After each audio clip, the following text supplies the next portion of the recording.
very comfortable coming to Uganda while fleeing some of the conflicts in their countries. Joining me for this particular discussion is the district chairperson for Kisoro, who is Abel Bizimana, and also Joshua Mukisa William, a lawyer, and of course a member of the National Christian Students Association, for the latest perspective when it comes to refugee issues. Gentlemen, welcome to the program. Thank you. Thank you. A very good morning. Good morning. First and foremost, we are hearing reports of a renewed surge of refugees from the Democratic Republic of Congo. This is a story that has been ongoing time and again. We know just about every 6 months there is going to be something happening in the DRC, and immediately bullets are fired. For example, what we see are women, children carrying everything they can carry, from mattresses, saucepans, goats, sheep, and we see those pictures of people rolling in. Let me first come to the district chairperson of Kisoro, because this is one of the districts that are affected heavily when this influx occurs by way of the Congolese coming over to Uganda. What is the state of affairs right now, before we delve into what it means to manage them? Why I'm here actually is to give the picture of what is on the ground. That's right. Kisoro is the largest entry of refugees from DRC. That is a fact. That's right. Number two, the refugees who come, they have a face. They are not just refugees. We are talking of children, women. Men are not there. Either they are fighting or they are somewhere protecting their properties. The first face you see of refugees, women and children. Women, children with dirty clothes. Some are injured. Others really are worried, hopelessness. That is the picture. But it seems people, when they talk of refugees, it's like another type of seed in agriculture. These are humans. Okay. Number two, the refugee issue in Congo is perennial. It occurs, it's endemic like malaria. So you expect that every other time there will be a conflict and people will flee. But the response of our own government and response of UNHCR now is either overstretched or some people are sleeping on their job. Then I want to tell you we have 3 areas of intercourse of this issue. We have comprehensive, what they call comprehensive refugee response framework, CRRF. This is where we expect also people of Kisoro to benefit from hosting these refugees.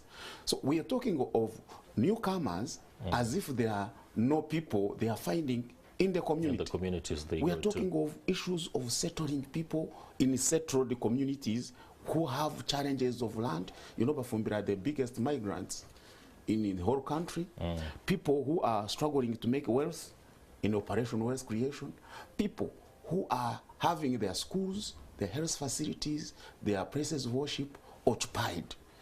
And it seems nobody cares to listen to us as Bafumbira. The focus is on refugees.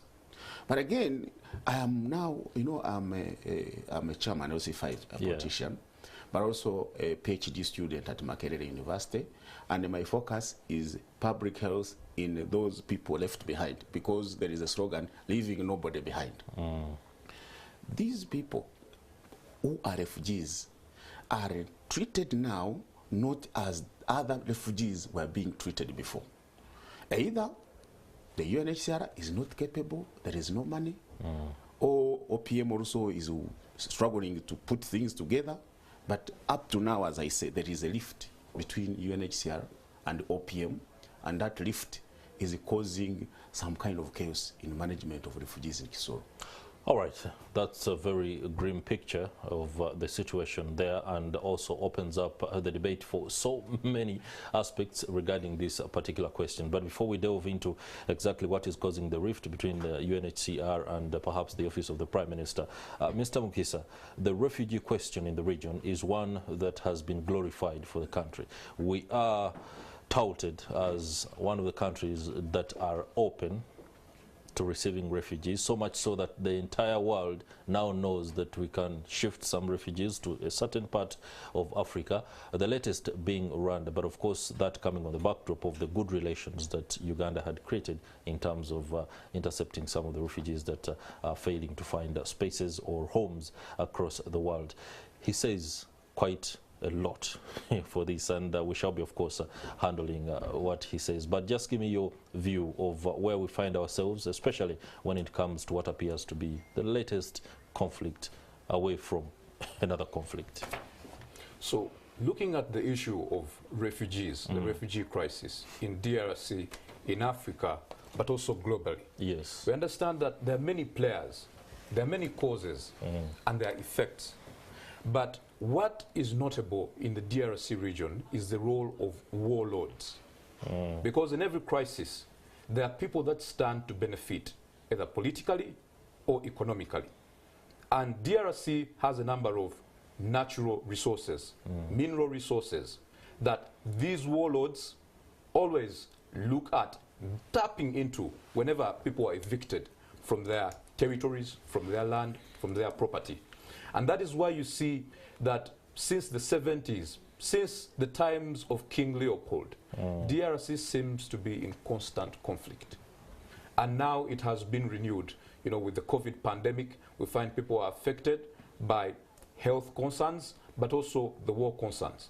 And that is why you see that the Organization of African Unity, the African Union now, adopted a protocol spreading the definition of who amounted to a refugee, including those people that had been violently affected because of external aggressive action.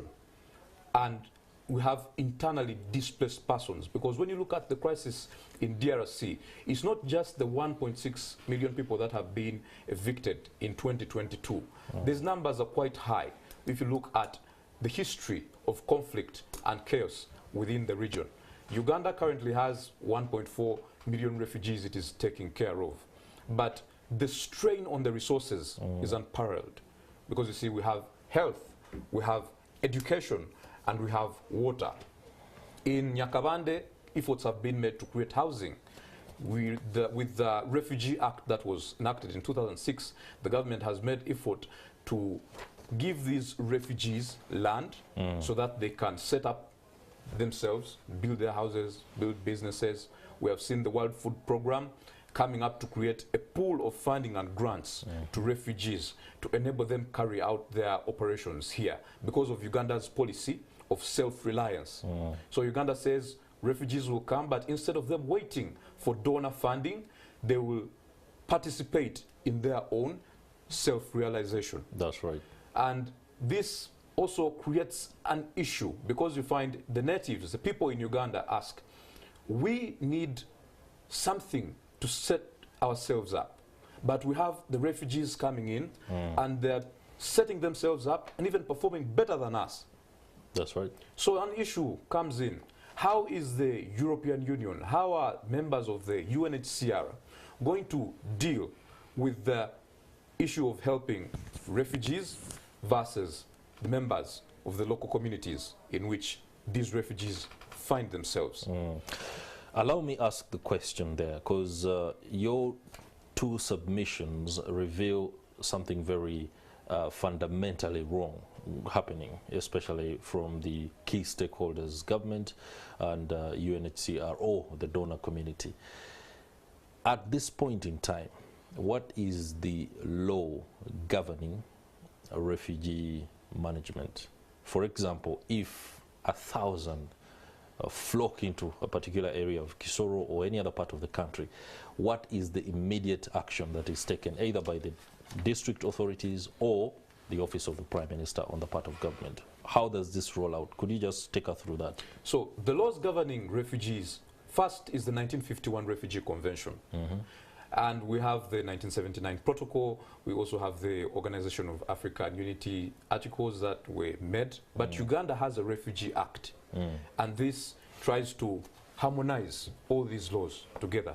And what it provides is that for refugees or asylum seekers, as long as they come into the country and the country believes that they are going to seek for formal recognition as refugees, they can be exempted from either pursuing, from either being litigated or sued, because there's that requirement where they can be sued because they're staying in the country illegally. And then we have the principle of non-refoulement. So this one provides that if refugees have come, asylum seekers are in the country, and they have the belief that they cannot attain protection from Back the areas home. where they come from, Yes. back home, they should not be sent there. Because we saw this problem happening during the 1948, you know, before we had the UNHCR formally coming in with the Nansen Initiative and the United Nations Human Rights Commission for Refugees in Germany. We saw the International Refugee Organization by the American states, and then a rift with the Russian communities, where the Russians were claiming that these refugees that resulted from the war now cannot claim that they are still refugees, because the situation that caused them to leave their countries has come to an end. So it has seceded, the cessation clause. And that is affecting some of the refugees currently, like the Rwandese refugees. But Uganda has made an effort to ensure that as long as those refugees are in the country, we understand the source of their disgruntlement, we understand the conflict, where they're coming from, we observe that it's still there, we are not going to kick them out. We will let them stay here for about a period of 2 years. And then we have the application to become a refugee, which provides for a 90-day period. So a refugee comes into the country, and then within 3 months, they know whether they have been granted the refugee status or not. Let's ask the district chairperson, because he is dealing with the influx on perhaps a 3 months basis, more like every 3 months you're grappling with a few people coming in. What are the ordinances? Talk of thousands. Thousands, okay. What are the ordinances in place at district level, and what other support laws from either the central government or within the framework of the donor family, especially as led by UNHCR, and UNHCR helps you manage that process? Who becomes a refugee or ascertained to be one, and what period of time does that take? For us as Kisoro, we don't have our own laws, because you don't have district laws? We are operating as government under office of the Prime Minister. It is the face of government. And OPM and government, they signed those protocols he has mentioned. They are member of the frameworks. For example, the framework I've told you, the Comprehensive Refugee Response Framework, CRF. That's right. Uganda is part of the Global Pact on Refugees. So we don't want to invent the wheel. What we want is to operationalize those laws. The challenge, therefore, we have is that when OPM is in Kisoro and creating a face of government, we are mandated as local government to join OPM, then as one unit face the international community that is participating in the response, that is UNHCR. And then UNHCR has partners, but it doesn't work alone. Actually, I want to be grateful to people like Red Cross. When UNHCR and OPM were still having issues, Red Cross stepped in. World Food Program. The Danish Refugee Council gave some money to my people. The host communities were affected. So the challenge is not the refugees, because the refugees have been coming since 1990, Rwanda refugees, up to now. And the Nyakabande camp has become a transit camp of significance, because it is almost all the time having refugees. But up to now, government has refused to recognize it as a special center, not just a settlement, a transit camp. So what is coming now? What's the difference? Special center, transit camp? Now, there are two types of settlements in terms of management of refugees. When refugees come into a country, there are areas where they are held temporarily, as they are prepared to go to permanent settlements. For example, Kisoro, Nyakabande, is a place called transit camp. But the permanent camps are in Changwari, in Sinjuro there, and all those places. In other words, at the transit camp, that is where the verification is done. Exactly, cleaning up. Actually, the transit camp of Kisoro is like a washroom for refugees. By the time they leave Kisoro, they are clean and organized, and that cleaning leaves my people impoverished. That is what I want to leave as a message. People of Kisoro are bearing the brunt. We are not creating wealth anymore. and we may be sluggish in achieving our goals. I hear OPM is going to rate it's mandated also to rate how local governments are performing. Local government of Kisoro is likely to perform poorly because of a refugee issue.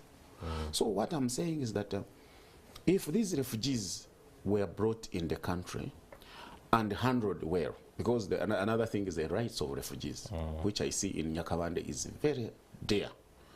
Frankly speaking, when we went to remove refugees in Chibaya and places around the Mopaka. Let's first focus on the people in Kisoro, the ones you're saying are unable to achieve their own wealth because of the challenges created by the transitory mechanisms for refugees, before we come to the plight of those the in another refugees. settlement. Okay, let's start with host communities. Yeah.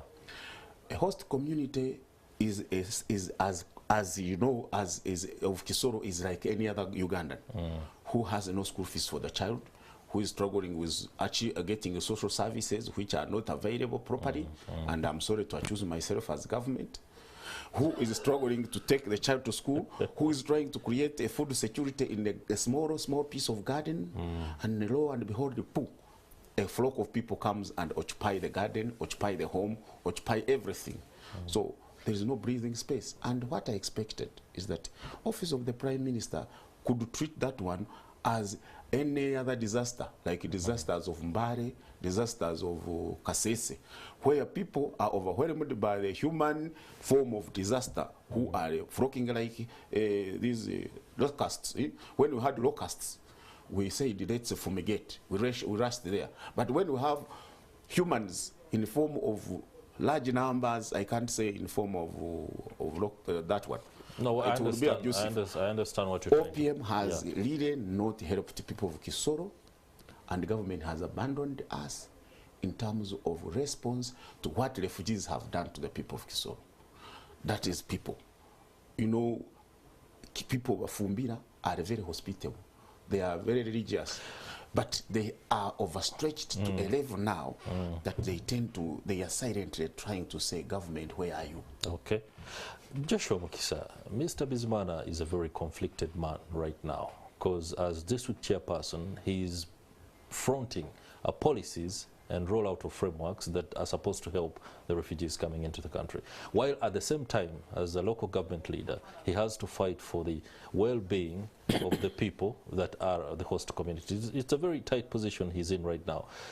How best are the sector players working to ensure that there is harmony, first of all? But he also spoke about the fact, you haven't given us any very critical facts on why UNHCR and OPM are of course, if you come fighting each other. Now, because of management of refugee being now an issue, why? Because government wants security of the people. UNHCR is struggling to get enough resources to give the refugees as they go. So, and also there is a tendency of UNHCR trying to work alone. There are other humanitarian workers getting money from all over the world outside UNHCR that would want to help. But because it is the class monitor of every other humanitarian worker, it is gagging other partners to work. Help us wade through what is no doubt very confusing and troubled waters here. So what we need is to rethink the way the refugee crisis is handled. Okay. The UNHCR, in its promulgation, its creation, was mainly dealing with a small section of the refugee crisis, then Europe. Yeah. And right now, we have it expanding its scope to cover the globe. Yeah. But this has not come with an increment in the budgetary allotments by the member states.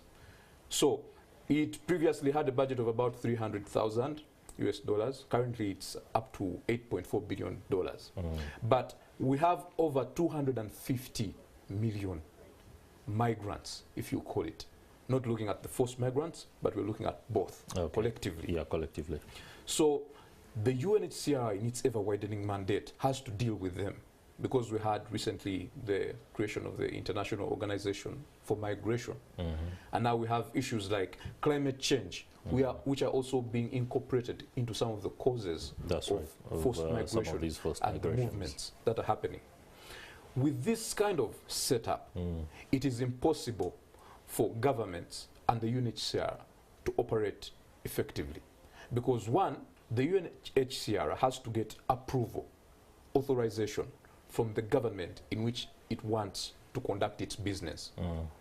Now, governments as well have to ensure that they're protecting themselves from any forms of democratic manipulation that will come either through some of these international organizations. That's why in about 2 years ago, the Uganda government closed a number of refugee NGOs and civil society organizations. That is under DGF. Yes, DGF and numerous others. Yeah. Because they were getting funding and the government could not clearly identify where the money was going to. Was it dealing with the refugees? Was it being utilized for other responsibilities? And now, with this kind of antagonistic forces present, you find that it is impossible for the UNHCR to operate freely in the countries in which it has been directed by the United Nations. And you find that the government can also not just simply give it leeway, because historically the UN has failed to deal with major conflict. During the massacres of the Hutus, we see during the DRC conflict, we see what is happening in Syria. Most of the time, they have just kept quiet while these massacres were going on.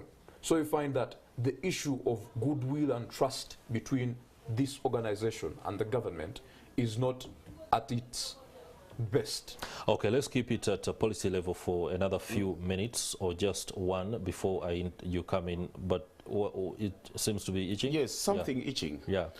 We should know that UN was formed because of war. So refugees and UN are inseparable.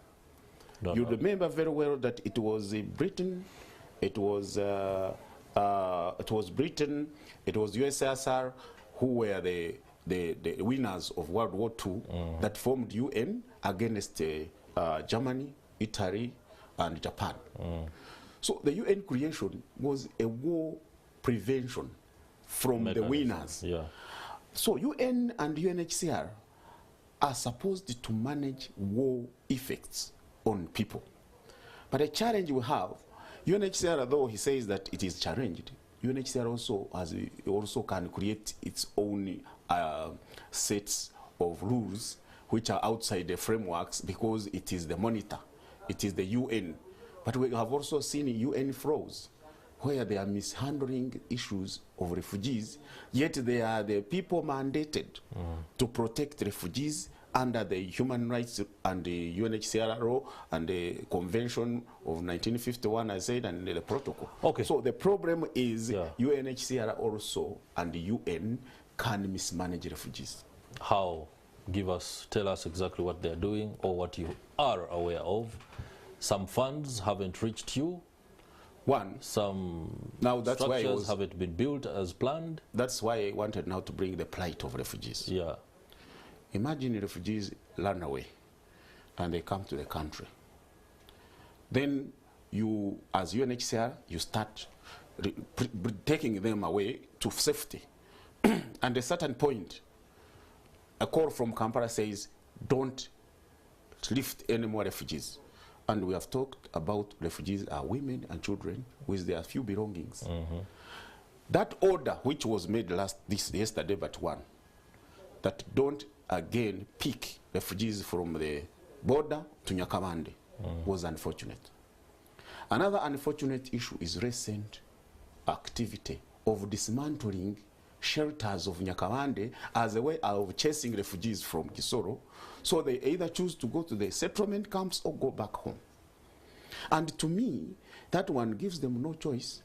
If you see a piece of fish running from water to land, it means the water is a problem, because that is where the life is all the time. So people, they were about to 70% decided to go back.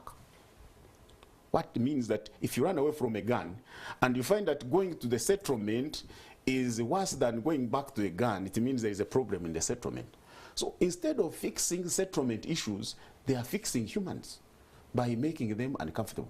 Imagine you are a child and a mother in a roof of a camp, gazetted in a district, and you see people coming to remove the roof. And then rain comes, starts soaking your small things, and you are left to think about boarding the next bus or going back home. Interesting there. I would like Joshua to Mukisa, just give us what is no doubt a wrap, because we have to go for a live broadcast from one of our colleagues who is on the ground. That is Stephen Mbide. How do we move forward from this? No doubt, it's a quagmire. How do we move forward? So what we need currently is for states, member states of the United Nations, to hold another meeting of the General Assembly and amend some of the regulations providing for refugees, the Refugee Convention, and also to adjust the manner of financing of refugees, because you find it is provided in earmarked funds, unearmarked funds, aggressively earmarked funds. Now, the states in the global north have these funds aggressively earmarked to further protect the interests and causes that they find are worthy of them. That's why you see a lot of funds are allocated to the Ukraine, to the crisis in Europe. But then when you come to DRC, it is a forgotten conflict. Exactly. The issues taking place in Uganda, in Africa, are not considered very important or vital. That's it. Refugee, UNHCR was not meant for Africans. All right, gentlemen, thank you very much. Thank you very much. This conversation looks like it cannot end even if we gave it more than 3 hours. What I know is that it can always be kept alive on other platforms and, of course, other engagements. I'd like to thank you, Mr. Ebo Bizimana, for making time, as well as Joshua Mukisa for sharing perspective and insights on the refugee crisis in the Western Uganda. Stephen Mbide, a very good morning. What's on the ground?